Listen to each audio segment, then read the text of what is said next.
in the middle of all that other that I just told you about, all those realistic novelists who are writing pure realism, along comes this crazy, crazy prophet out of the middle of everything. 12 novels, 4 novellas, 16 short stories. There's just some of the famous ones. Poor Folk was his first big success, 1845. So you know he was only in his 20s when he had his first big success. That's pretty great when you're a 23, 4-year-old novelist. Then there's The Big Interruption, Prison, etc. Back, Notes from the Underground, 64. Crime and Punishment, 66. Huge success. The Idiot, 69. The Devin, 72, also called The Possessed. A Raw Youth, also called The Adolescent. And finally, 1880, Brothers Karamazov, and he's gone. All extraordinary, and all, of course, pure Russia, pure Russian, and, think about this, exact contemporary of Alexander II. Exact. They're going to live through their lives, and all of Dostoevsky's life, he's going to know about the Tsar, know about things like the liberation of the serfs. It's going to be an important theme in his own life. And then, of course, the assassination. The assassination occurs only blocks from his apartment. I'll show you tonight where he lived, and the church built on that location. So his life is very much parallel to Tsar Alexander II. And so everything we talked about last week, and we'll return to later, is the background to Dostoevsky's work. He's in Russia watching the unfolding of an attempt at reform. All his friends are talking about reform. Many of his friends are radicals, like in What Is to Be Done. Some of them are radical revolutionaries that he puts into the book, The Demons. And then some people are going to get arrested. So he knows exactly what the story is from 1820 to 1880. Here's where it all starts. St. Mary's Hospital in Moscow, born October 30th, 1821. Same time that Flaubert is being born in Rouen in France. Here are his parents, Dr. Mikhail Michael Dostoevsky, and his mother, Maria. His father was a dominant, tyrannical, selfish man who controlled every single thing that happened, every single thing the family did. He planned it, he controlled it. His wife acquiesced. Her job was to be a good, kind, loving, sweet Christian woman, take care of these children. They all adored her, scared to death of him. And of course, he's going to appear in Dostoevsky's novels more than once. The life was a very strange one. Big family, 2 parents, 7 kids, and all living in a fairly cramped apartment, all living exactly the way the doctor wanted. So it's all exactly his way of life. His schedule, his work, his hospital, and his family. The family basically did nothing with anybody else. The children grew up with each other, with him, and with him running everything for them. In 1837, so Fyodor's 16th year, this saintly, good, kind, loving, wonderful influence in his life died from an illness. And so suddenly, the whole family was wrecked, essentially. Dr. Dostoevsky now decided to do what he wanted to do, which was give up the hospital, give up his practice, and retire to the country property that he owned. They had a large country seat with serfs, etc. Same thing for Flaubert, same thing exactly. The Flaubert family had a country house where Flaubert lived out the rest of his life. And so the doctor quit his practice, retired, quote unquote, moved to the country, took 2 of the daughters with him, and the boys, Dostoevsky and his brother Michael, were placed in a military school in St. Petersburg, so residential school, and so he could disperse all the kids around. 2 others were old enough that they could go to university. So the egomaniacal doctor wrecked his family, sent their children, mourning the loss of their wonderful mother, off to the various places, and moved home to the family property in the country. He was a mean and vicious overlord on the property. He was a very good example of what was wrong with the Russian owner class, who were mean to their serfs. His serfs rose up and, in a really horrible action, murdered him. Murdered Dostoevsky's father. And so now he and his brother were informed their father was gone, and they had a small inheritance, the 2 of them, and now here they were, 2 brothers, St. Petersburg, no anchor, basically no family left except the 2 of them, and shocked, overwhelmed about the death of their father. That is, overwhelmed with the reality that their father was so mean that he ended up getting killed by his serfs. That's incidentally the church built on the place where the Tsar was assassinated, and just a block or 2 from Dostoevsky's apartment where he lived in his later years. So now in St. Petersburg, 1840s, he's approaching 20, he and his brother will support each other, stay with each other, and study. And of course, both of them are intending to graduate from the School of Engineering and have a degree in engineering, which they both did. They had a small amount from the estate, which was their share. And so now he, young man, 41, well, even 19, has 5,000 rubles, and so he starts spending. Wild, just spending on everything, spending on clothes, spending on, it's in the book, you can read about it. And soon he's in debt. The worst was he became a gambler. This is still a big thing in Russia. Wild gambling that goes on, and people just lose all their possessions. And soon he was in massive debt. He spent on friends. He gave money to friends. He gave money constantly to poor people in the streets. And of course, he was just squandering every cent he had, and soon he was broke. He wrote it all down in the novel The Gambler, which is a great novel. It's exactly the story of someone who is addicted to gambling.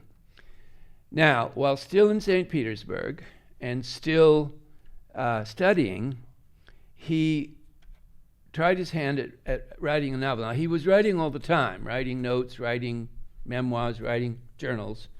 And so this, in 1844, so he's 23, takes some time and writes this story of the poor folk.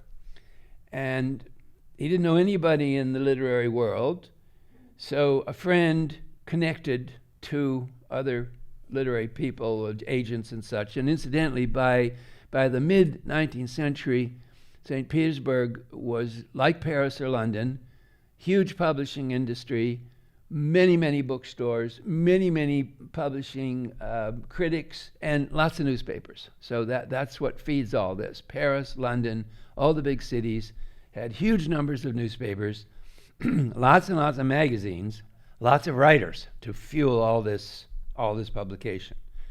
So knowing absolutely no one, he had a friend, Nekrasov, who offered to show his story to somebody.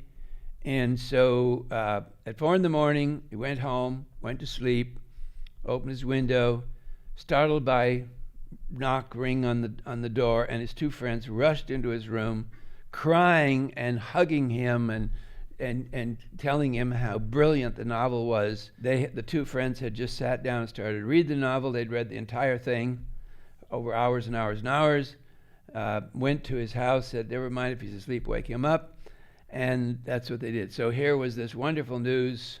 People had read his book, poor folk, and they had taken it to a critic. They were going to take it to a critic, and it's a big success. So he was now a success.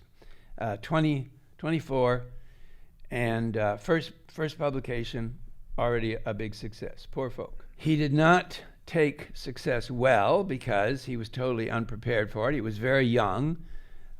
He had really no social skills. These kids had grown up in this weird, isolated family with no socializing, no entertaining, no sitting down to a dinner party with people as guests, none of it. They had been isolated. Now in St. Petersburg, he had his brother, and the two of them bonded, and that was it. Here's a lady who knew him at that time who described her impression. At first glance, you could perceive that the newcomer who'd come into this party, this little social gathering, was a young man, extremely nervous, impressionable, short and thin. He had fair hair, unhealthy complexion, small gray eyes, which wandered uneasily from object to object, pale lips. I know this is making him sound really attractive. Almost everyone present was known to him, yet he seemed bashful and took no part in the general conversation, even though successive members of the party, to banish his reserve and to make him feel that he was a member of our circle, tried to draw him out. Well, of course this was the way he was. He had no experience socializing. Have you ever known anybody who had grown up in a very isolated family? That's how they behave. They're scared of sitting at a table, maybe at a dinner, and people start to talk across the table. And that's what it was. Totally unprepared. After the evening, he came frequently to see us, and his restraint began to wear off. He even took to engaging in disputes with sheer contradictoriness. The truth was that his youthfulness combined with his nervous temperament to deprive him of self-control and to lead him to over-parade his presumption and conceit as a writer. That is to say, dazed with his sudden and brilliant entry into the literary arena and overwhelmed with the praises of the great ones in the world of letters, he, like most impressionable spirits, could not conceal his triumph over young writers whose entry had been of more modest order. Through his captiousness and his tone of overweening pride, he showed that he considered himself to be measurably superior. Well, he didn't consider himself to be superior to anybody. It was the opposite. He felt inferior to everybody. He felt scared. He felt uncomfortable. He felt that if somebody argued with him a little bit, that they were mean and they were mad at him, which, of course, as you all know, if you've had arguments with people, it's fun. Arguments are fun. And if you grew up in a family where there were arguments going all the time, like mine, by the time you go off to college, it's just second nature to you. It's fun. I can remember being in discussion sections at UCLA, and there were like 30 students in the room, and there'd be big arguments, and it'd be fun. Now, he was already circulating in St. Petersburg intellectual circles, really forward-looking revolutionary reformist circles, lots and lots of college young people in the city, of course, talking about the future of Russia. Everybody was. 1848, as you know, is a revolutionary year. It's got a revolution in almost every single place in Europe except Britain and Russia. Everybody else has a revolution.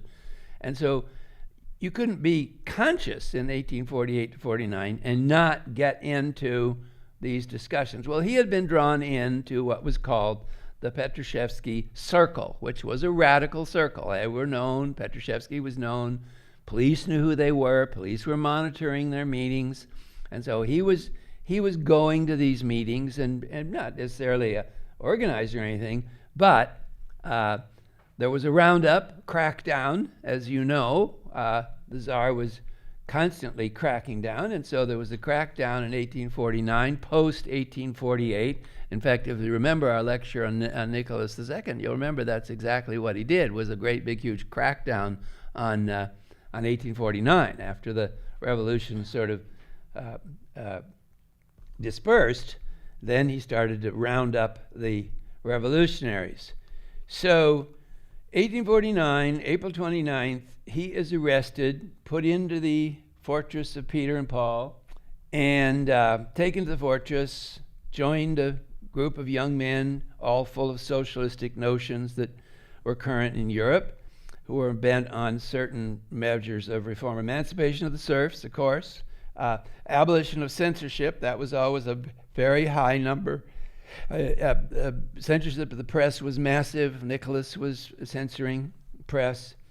So they set up a printing press for the purpose of circulating in secret articles written by members of the group. Police had for some time had them under surveillance, and all were arrested the same day. Then, after some months in prison, they were tried, and 15 of them, among them Dostoevsky, were condemned to death.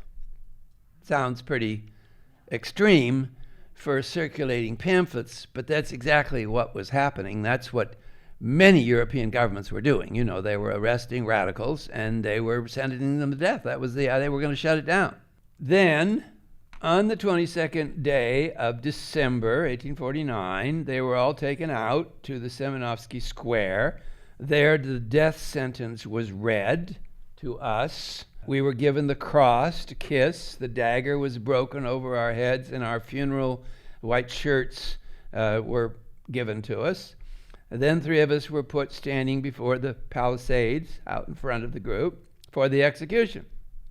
I was 6th in the row. We were called up by groups of 3, and so I was in the second group and had not more than a moment to live. I thought of you, my brother, he's writing to Michael, and of yours, and in that last moment, you alone were in my mind. Then first, I learned how much I love you, my brother.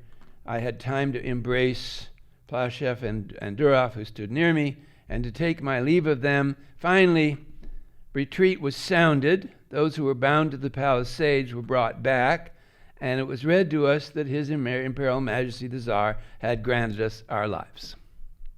This was the method. They did this all the time. They would sentence you to death. They'd take you out for execution, and then would arrive this last-minute reprieve. It'd scare the hell out of you. Yeah, and then you would be carted off to prison. It was very effective. Scared the hell out of everybody, as you can imagine it does. So now he is taken to Siberia, and well, he's in a prison first, local prison, then he's taken. All of this is described in House of the Dead. From 1849 to 1853, I consider those 4 years as a time in which I was buried alive and closed in a coffin. How horrible that time was, I have not the strength to tell you.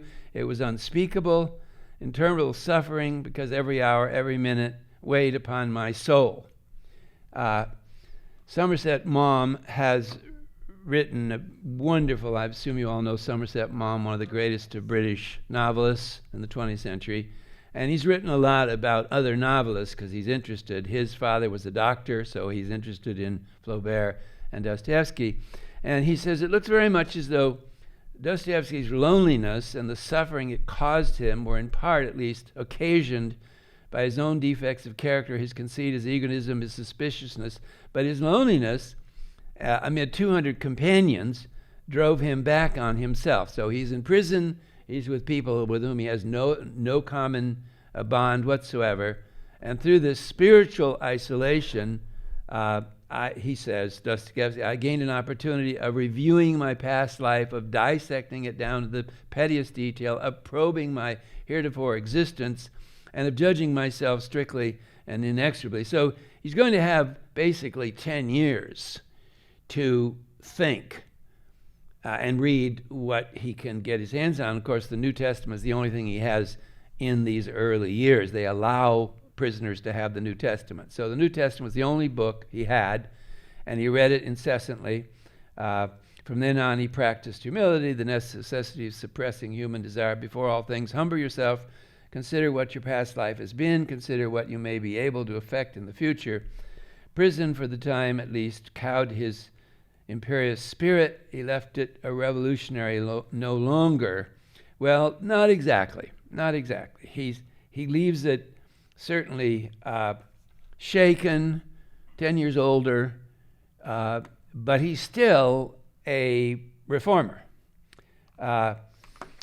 Then, at the end of the 4 years in prison, he's now sent to Siberia to spend X number of years serving in the local army. So he's not traveling around, he's not fighting, he's in that particular town. I do not complain, this is my cross, I've deserved it. And in these years, he meets Maria, who was a wife of a dying man there in this Siberian, outpost, like in Dr. Zhivago. And so he befriends her, and she's desperate, so he helps her as much as he can. He's posted there. He can't leave there, but he's living a normal life. It's just that it's Siberia and it's drab and dull. So he befriends her. The husband dies, and so he offers to marry her. And she has a little son. So he's saying, all right, as soon as I'm free and allowed to return to St. Petersburg, you will come with me and your son. So in 1859, so basically this has been 10 years. So in 1859, he is allowed to return to St. Petersburg. He now has a wife and a stepson. And through friends and a number of family connections, they appeal to the Tsar for clemency, and then he's finally allowed to come back.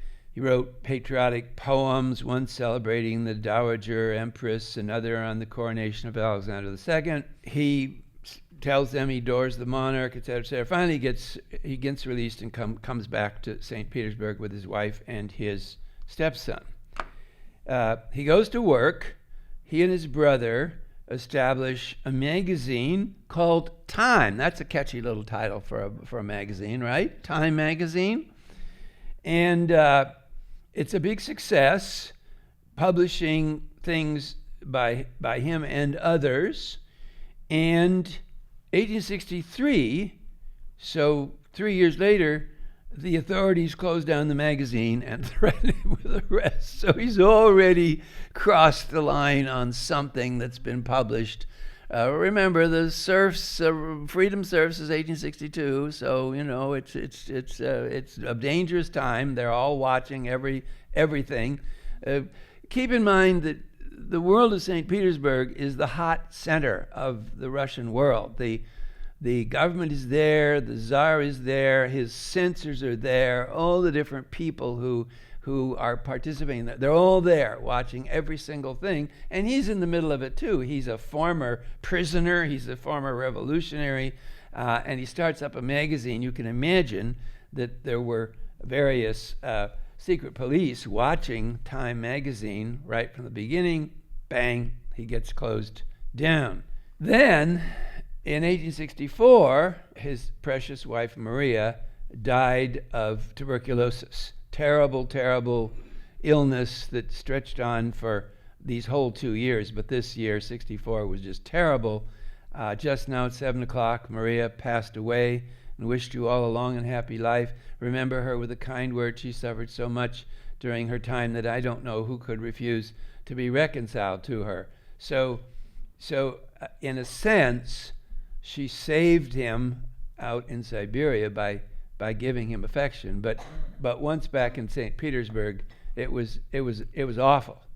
And then he wrote to Michael, my wife, the being who adored me and whom I loved beyond measure, expired at Moscow, whether she had removed a year before her death of consumption. So they took her there for medical attention. I followed her and never once throughout the winter left her bedside. My friend, she loved me beyond measure. I returned her affection to a degree transcending all expression, yet our joint life was not happy.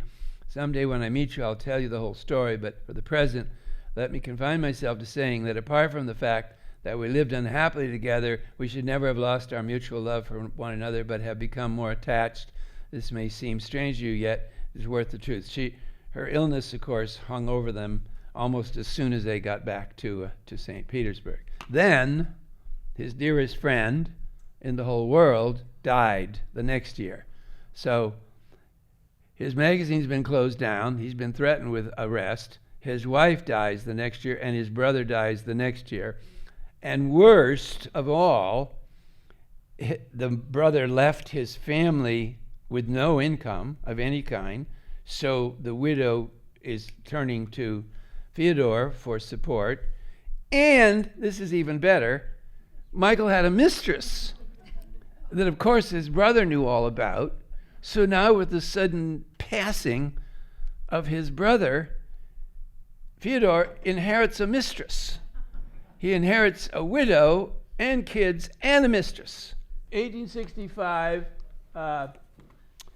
is the horrible moment of having been threatened with arrest again, losing his wife and losing his brother. So, death of Michael, and so now he had his hands full. He had borrowed a huge amount of money for the widow and the kids, and he had also signed a contract for a novel. He owned 16,000 rubles on a note, 5,000 on the security of his word loan. So he was very much in debt. His creditors were troublesome, and so he borrowed money from the Fund for Needy Authors and got an advance on a novel, which of course he hadn't written. This is going to be the story of the rest of his life, basically, getting advances on novels and then having to write the novel so that he could get the publisher off his back. He remembered that he contracted for a book, and so he realized, or a friend showed him, that in the contract it said if he did not deliver on the date, he was then going to be giving everything over to the publisher for 9 years with no money to him. So this was a horrible contract, and of course he did it to get money, to get advance. He was telling his friends about this dilemma, writers, and someone said, "Why don't you hire a stenographer?" They knew that his ability to write was phenomenal, and he could do it, in his head. So they were right. Get someone who can write down what you're saying. So he did. He put an ad in the newspaper, and this young girl, 20 years old, Anna Grigorievna, came and applied, and he said, "Can you take dictation?" Yes. She was efficient, practical, patient, devoted, and admiring, and in a year he married her. So they worked for a year on first this book, which they finished in 28 days. That was The Gambler, and took it to the publisher. So he had fulfilled his contract, and then he said, "Well, can you help me with another one?" Yes. His brother's widow and children were causing trouble because they were scared a new wife would mean he would turn all his attention to the new wife. But he mollified them and continued to help them. And now with Anna, he begins what will be 15 years, from 65 to 80, when the two of them will work all the time on a series of novels. And also part of it will involve them traveling, because he traveled all the time anyway. Part of it was for publishing. Also, he liked Germany. He liked the spas, because both of them had some health issues, and so often doctors would recommend in Russia, go to Baden-Baden or one of the different spas. And so off they would go to Germany. So he was constantly gambling and losing money. Anna was pregnant. The couple were in such want that he had to borrow money, 5-10 francs, from casual acquaintances, so that he could keep working on Crime and Punishment. He set to work on another book, which became The Idiot. The publisher agreed to send money in advance, but he gambled it and needed more. And then finally, the publisher realized if he didn't get him home to Russia, he'd never get the book. So he sent them money so they could come back to Russia and finish the book. Dostoevsky and Anna traveled on and off. She had children, so they had more children together. There were total of four. He knew Europe extremely well, spent a lot of time in all these great cities, almost all the major German cities, Munich, etc.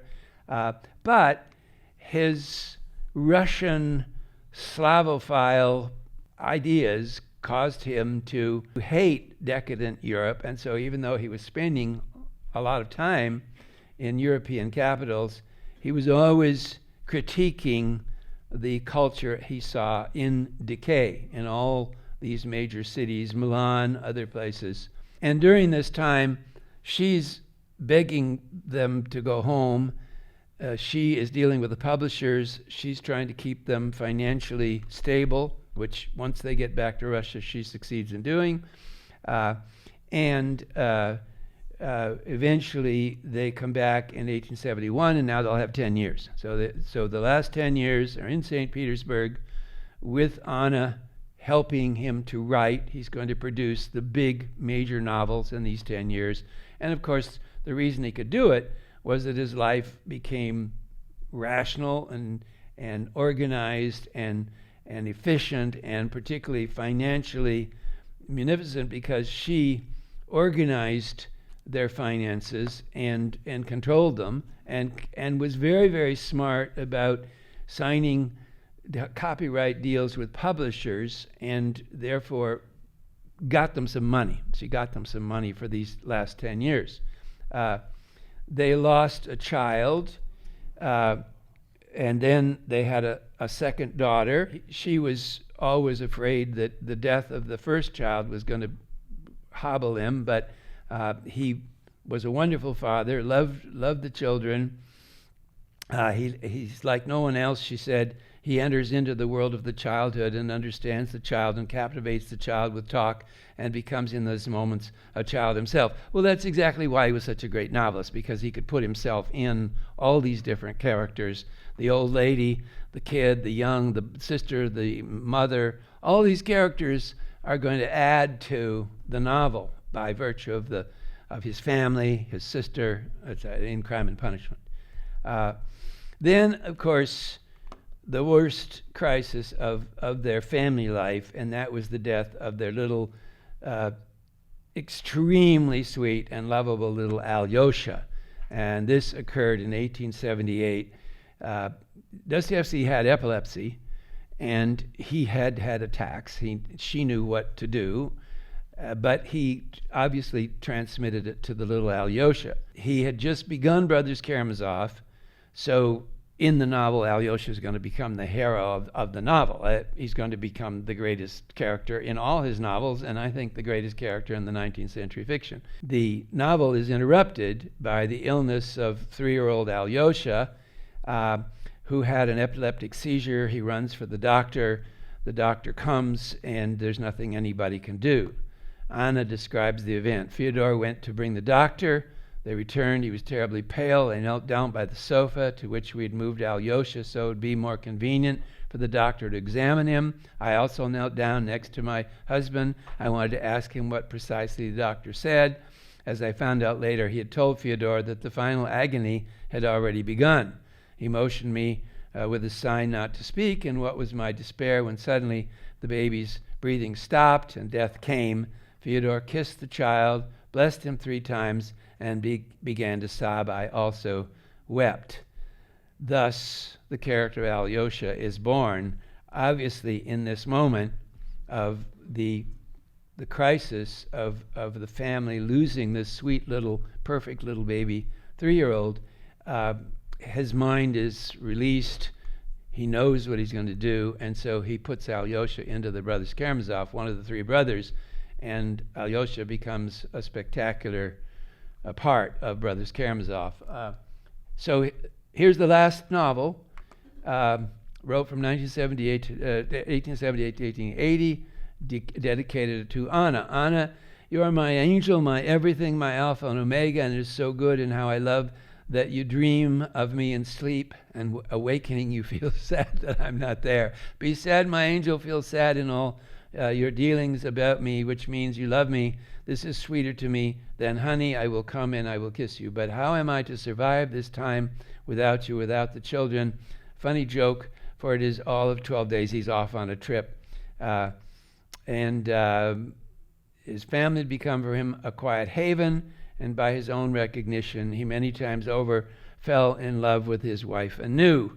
All of my life, it seemed to me some kind of enigma that my good husband not only loved and respected me as other husbands love and respect their wives, but almost bowed down before me as if I were some sort of special thing specifically created just for him. Anna never understood her life with him. She never understood why he chose her. She never understood why he loved her. She never understood why he continued to be so devoted to her. And of course, this was the ultimate kind of humility. She just couldn't understand what she had. And of course, what she had was devotion and goodness and kindness, not just to him, but to everybody in the family. And of course, all the children were going to love her forever and ever and ever. And as you know, she lives on beyond Dostoevsky for quite a while. And so there she is, wonderful grandmother. Many Russian writers would feel better if they would have had wives such as Dostoevsky had, said Leo Tolstoy. How did it all turn out for her? If someone asked Anna to tell the recipe for a happy marriage with a great writer, her own words would have served as an answer. It is necessary to manage cautiously and with feeling so as not to break up. There's nothing in life more valuable than love. It follows, therefore, to forgive more, to search for the fault in yourself, and smooth out your own rough edges. She lived to 1918. She wrote 2 great books about Dostoevsky and became quite a celebrity in Russia in her last years. Here's the apartment where they lived. It's all there.